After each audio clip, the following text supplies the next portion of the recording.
Yun, magandang araw po sa inyo lahat, Luzon, Visayas, Mindanao, pati na rin po sa mga kababayan nating OFW dyan. Welcome po sa panibagong reaction video dito sa Makapili TV. Well, ito pagkwentuhan po natin itong kongresistang to, si Congressman Marcoleta. So, ipinagtanggol niya po yung budget ni ng OBP ni BP Inday Sara. So, sa dami-dami po ng kongresista na nandyan sa ating House of Representatives, may isang Congressman Marcoleta na tumayo para depensahan yung budget ng ating Vice Presidente. Hindi dahil sa sabihin natin, siguro sinasabi nila may ibang motibo. Pero ang nakikita ko kasi rito, ang pinaglalaban dito ni Congressman Marcoleta is yung matagal ng tradisyon na ibinibigay sa dalawang highest official ng gobyerno natin, which is yung presidente at ang vice presidente. So meron silang tinatawag na tradisyon, parliamentary courtesy, kung saan inaaprubahan na po agad yung budget ng dalawang opisina ng presidente at vice presidente. Parang no question asked na. Kung meron mang question, still approved na yung budget ng dalawang ahensya na to. Pero sa nangyayari ngayon, nakikita natin na may halong pamumulitika dito sa hindi pag-aproba sa budget ng OBP. Kahit na sinabi ni Pangulong Bongbong Marcos na wala nga raw pamumulitika doon dahil ginagawa lang naman daw ng mga congressman, yung mga bata ni Tambi, yung kanilang trabaho na busisiin yung budget ng mga departamento. Tama naman, di ba? Tama naman. Wala namang problema doon. Pero ang mali kasi doon, bakit yung presidente, which is halos kaparehas kasi nga second first ano sila, siya yung pinakamataas presidente. So silang dalawa ni vice presidente. Bakit yung budget ng presidente hindi nabusisi? So inaprubahan kagad, so hindi man lang pinagpawisan, hindi nga umatin yung presidente, bali ang umatin lang yung executive secretary niya. So hindi man lang pinagpawisan, hindi man lang napaos yung lalamunan ni Franz Castro, hindi man lang nauhaw si Congressman Toby Chanco para depensahan yung budget, eh may nag-motion kagad para i-terminate na yung hearing para sa budget ng Office of the President na hindi nangyari doon sa Office of the Vice President na hindi na nga binigyan ng parliamentary courtesy, hindi in-apply yung tradisyon, walang nag-motion para i-terminate yung hearing para sa OBP, may nambastos pa na kongresista. So, yan po yung pag-uusapan natin ngayon. Kaya kung hindi ka pa nakasubscribe sa Makapili TV, baka pwede naman pakipindot po muna yung subscribe button. At the same time, palike na rin po ng video. Wala naman pong bayad dyan. Kaya, pindot na. So, ito, panoorin po natin itong speech ni Congressman Marcoleta at paano niya dito na-corner itong si Stella Kimbo at yung ibang kongresista tungkol dito sa parliamentary courtesy na binibigay ng House of Representatives na inaaprubahan na kagad yung budget ng dalawang pinakamataas na posisyon sa gobyerno natin. So panoorin po natin ito. Yung hindi po pagdating ng ating pangalawang Pangulo ngayon, ang suspecha ko po ay dahil sa nangyari na mga pagtatanong nung nakaraang pagdinig. I have heard the volume and the barrage of questions asked by members of this committee to the Vice President. Despite the fact, Madam Chair, I heard her several times saying, I forgo the opportunity of defending the OBP budget for 2025 by question and answer, and I leave it to the House of Representatives to decide on such proposal as presented. That was... So, yun nga, sabi nga ni Kong Marcoleta rito, siguro isa rin talaga sa mga reason yun kung bakit hindi na umattend si VP Sara dito sa budget deliberation, dito sa second round na to. Kasi nga, malamang sa malamang, ganun ulit yung mangyayari. Magbabangayan lang. So, kumbaga dito, umiwas na si VP Sara. Kasi nga, doon pa lang sa unang round, binastos na yung vice presidente. So, pwedeng maulit yun. So, siyempre, hindi naman papayag yung si VP Inday Sara na bastusin na lang ng ganun-ganun considering siya yung vice president. Second highest official ng gobyerno natin, babastusin lang ng congressman. So, bakit natin nilalang? Siyempre, kumbaga, kung number of votes lang ang pag-uusapan, siyempre, mas mahal naming nakuha ang boto si VP Sara. Compare dito sa Makabayan Block na to, na ilan lang ba nakuha nilang boto? Diba? So, para bastusin nila ng ganun ang ating vice presidente. So, sinagot naman ni VP Sara yung mga tanong kasi yung ibang tanong kasi doon, hindi naman, kumbaga, hindi naman siya related tulad ng mga tanong tungkol sa DepEd. Hindi na nga siya yung DepEd secretary. So, siyempre, dapat, sabi nga ni VP Sara nung hearing na yun, itanong nyo na lang doon sa DepEd, sila yung sasagot niya kasi hindi na siya yung secretary ng Department of Education. So, may punto naman, pero patuloy pa rin sila sa pagtatanong tungkol sa budget ng DepEd. Tapos yung ibinabanat pa rin ng confidential funds na hindi naman yun, kumbaga, labas na dapat yung kung tutusin. Sabi nga ni Madam Gloria nun, di ba? Ang budget na pinag-uusapan dito is 2025. So, dapat ang pinag-uusapan is yung nakaraang budget lang, which is yung 2023 to 2024 yata. So, dapat dun umikot yung pagtatanong. Pero yun nga, hindi nagustuhan nitong mga bata ni Tambi, lalo na yung kongresistang convicted ng child abuse, sila yung nagsumula ng pambabastos kay BP Sara. So, gumanti lang naman ng katotohanan. Hindi naman nang bastos si BP Sara. Sinabi niya lang yung katotohanan. Kasi compare mo naman sa ginawa nitong De Castro na convicted ng child abuse. Na ihalin tulad ba naman yung vice presidente sa isang puset?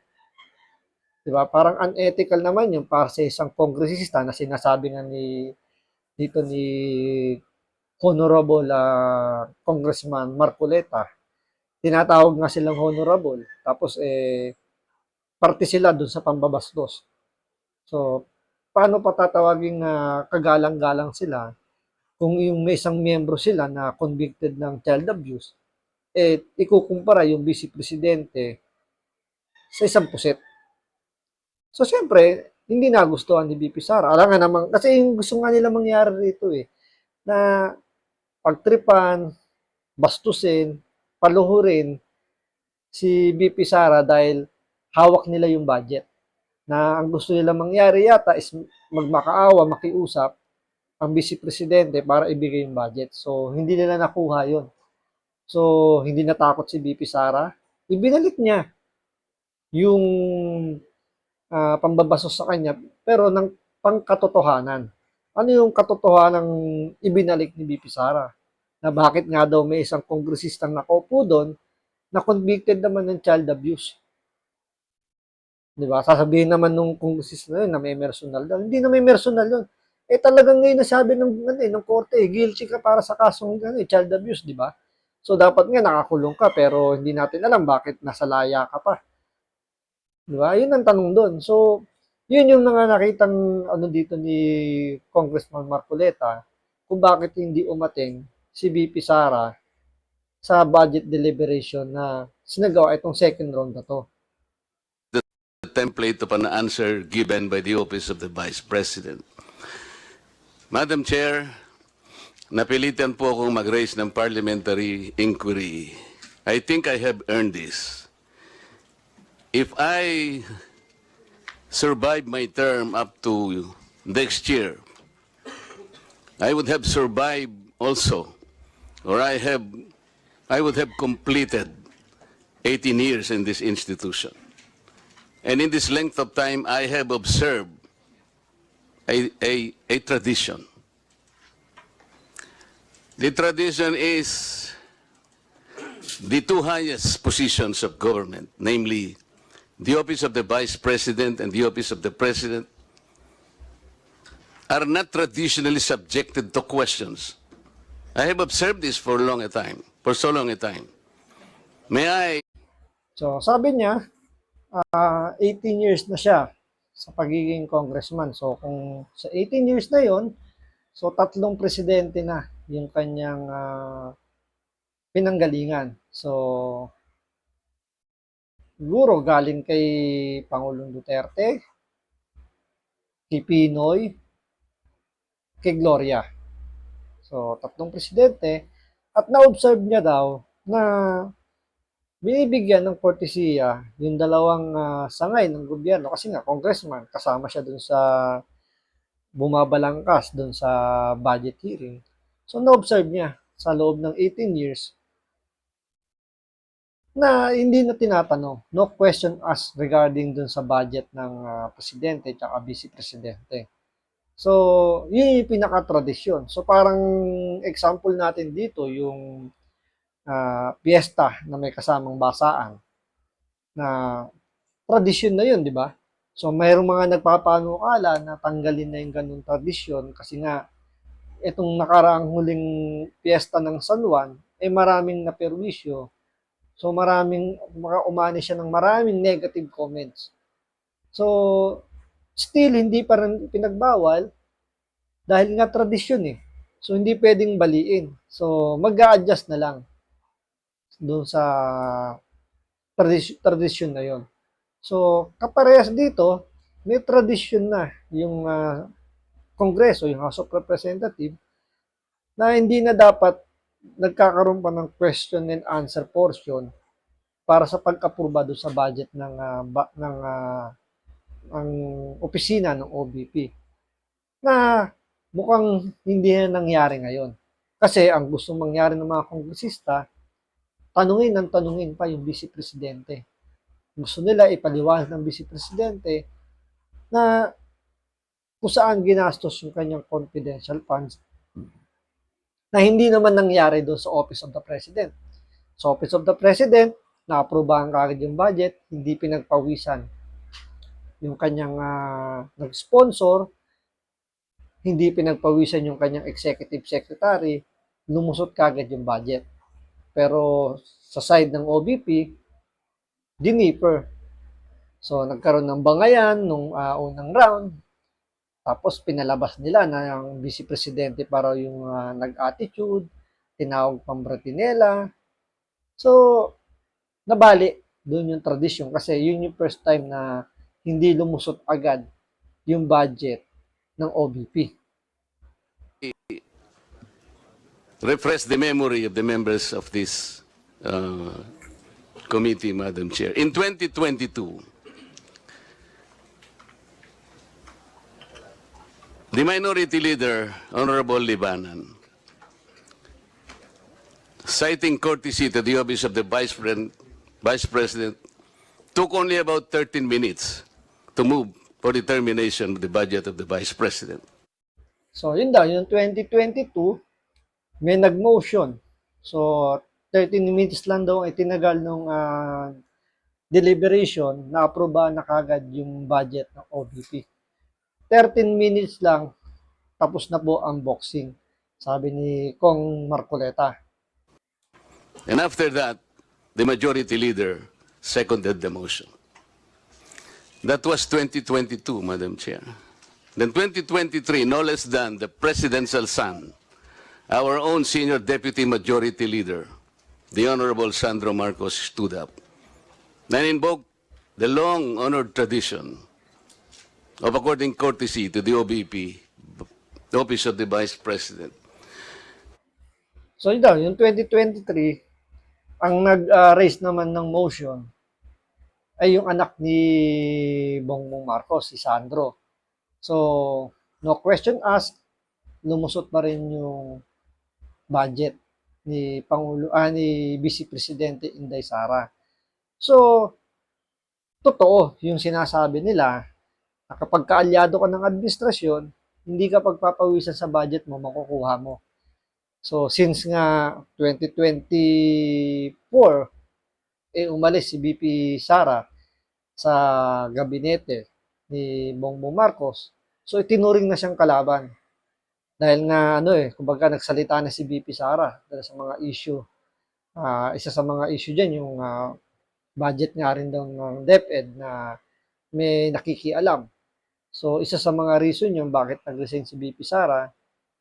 Isa rin sa mga reason na umatake na rin si BP Sara. So hindi niya na nagugustuhan kung paano magpalakad si Bongbong Marcos. So itinuring na siyang kalaban ng administrasyon.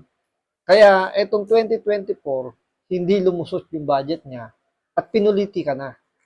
Kahit pa itanggi ni Bongbong Marcos na may halong politika yung pag-differ dito sa budget ng OBP, paano mo itatanggi yun? Paano mo pasisinungalingan yun? Kumbaga, paano mo nasabing ginagawa lang ng trabaho ng mga bata ni Tambi yung pagbusisi sa budget? Yung budget mo nga hindi binusisi. Considering mas malaki pa nga yung ang hinihingi mong budget, 10.5 billion. Ang hinihingi lang ng Office of the Vice President is 2 billion. So napakalaki ng difference, pero na-differ.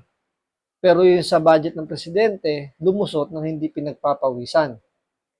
And in the Tuloy. same manner, he moved for the termination of the office of the budget, the consideration of the budget of the office of the president, vice president. I also recall, Madam Chair, that it was terminated. And with the full consternation of Honorable Franz Castro, who then objected, but her objections were never heard. And So yun daw. Sa dalawang hearing na yon ng budget deliberation, nag-object daw itong si Franz Castro na guilty ng kasong child abuse, pero hindi pinakinggan. Kasi nung mga time na yun, parte pa ng gabinete si BP Sara. So, kumbaga, suportado ng kapangyarihan ng ating mahal na Pangulo, itong si BP Sara.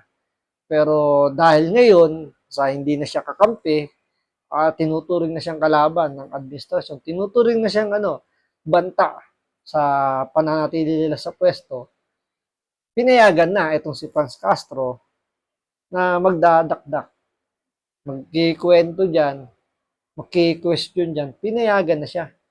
Kasi, meron silang plano na bigyan ng masamang imahe, dikdikin yung Office of the Vice President, si Inday Sara, para sa susunod na eleksyon, medyo magkaroon sila ng edge na siyempre hindi pumapasok sa survey si Tambi.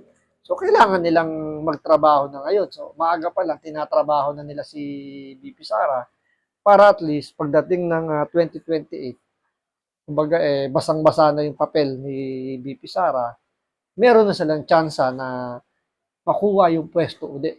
Kasi nga ayaw na nilang bitawan yung pwesto Kumbaga dito nalulunod na sila sa kapangyarihan, ayaw na nilang bitawan. So magkaiba talaga yung pananaw nila ni Pangulong Duterte. Si Pangulong Duterte, halos gusto na nga mag-resign ng mga first 3 years niya kasi nga grabe yung problemang nakita niya sa gobyerno natin. Pero ito, halos ayaw bitawan yung pwesto at gusto nila manatili sila diyan. Kasi may plano nga diyan sila na, 'di ba, yung charter change na magiging parliamentary tayo at ang iuupong prime minister daw si Tambi, si Speaker Romualdez. O kaya si Sandro Marcos. So yun yung nagiging bulong-bulungan. So may halong pamumulitika kasi nga pinipigilan nila na maupo ang mga Duterte uli. till she moved to make up record by way of manifestation her objection. But the committee collectively said, you can no longer do that because there was already a termination of the hearing. This is the time-honored tradition, Madam Chair. For so long a time, we have kept and observed this. We have upheld this tradition. My question is this Ito yung magandang tanong na, kumbaga, ito yung nagkahon dito kay Stella Kimbo, tsaka dito sa mga kongresista na humarang doon sa budget ni VP Sara. So ito yung naging, kumbaga, nahulog sila rito sa bitag ni Congressman Marcoleta na magpapatotoo na may talagang politika sa nangyayaring pag-deeper sa budget ng OBP. Committee authorized to set aside or discard the tradition? That is the question. So yung tanong ni Congressman Marcoleta kung kumbaga hindi na ba i-honor yung tradisyon na pagbibigay ng parliamentary courtesy sa Vice Presidente na iniingatan na nila for so many year. So ang dami niya na pinagdaanan, 18 years. So 18 years na nilang sa side ni Kong Marcoleta, 18 years daw siya sa Kongreso. So 18 years nang pinatutupad yung ganong kalakaran, tradisyon na ibinibigay na kagad yung budget. Pero ang tanong niya, ngayon ba babaliin na natin o itutuloy pa ba yung itong tradisyon na to? Ito yung sagot ni Stella Kimbo. Your Honor, such motion was not introduced in the last hearing. So, nung nakarang hearing daw, wala daw nag-motion. So, ibig sabihin, binabali na nila yung tradisyon. Kasi wala nga nag-motion, kasi wala si Marcoleta nung time na yon. So, unlike dun sa presidente, may nag-motion. So, dahil sinusunod nila yung tradisyon. So, since dun sa unang hearing ng OBP, walang nag-raise no motion, ibig sabihin, binali na nila yung tradisyon. So, may halong politika. Di ba? So, bakit nyo kailangan baliin yung tradisyon, which is meron naman talaga, kahit nga daw sabi ni Kong Marcoleta, kahit pa mag-object or magdadaldal dyan si Franz Castro, dapat inaprubahan na yung budget, no question asked. Pero dahil dito, ang katwiran dito, yung palusot ni Stella Kimbo, wala naman nag-motion ba't namin ite-terminate? So, ito yung gagawin ngayon ni Kong Marcoleta. I'm now introducing the motion, Madam Chair. I To second, terminate- Madam Chair. To terminate the consideration of the budget of the Vice President, Madam Chair, on the basis So, yun. Siya na yung nag-motion ngayon na i-terminate na yung budget deliberation ng OVP. So, ito ang naging sagot ngayon nitong mga bata ni Tambi. of the long and time-honored tradition, Madam Chair. In order for us to respect a tradition in the same manner that we have respected the tradition here that the first to interpolate every time is the member of the minority. That is the tradition. We have not yet discarded that. We're observing that because we are honorable members of this Congress. So the question is, why have we discarded that tradition? Is this committee authorized to set aside the tradition? If we are not able to do that, Madam Chair, then I honorably, respectfully now move to terminate consideration of the budget of the office of the Vice President, and I so move. Second, Madam Chair. Thank you. So, dito, dali lang Nagkasagutan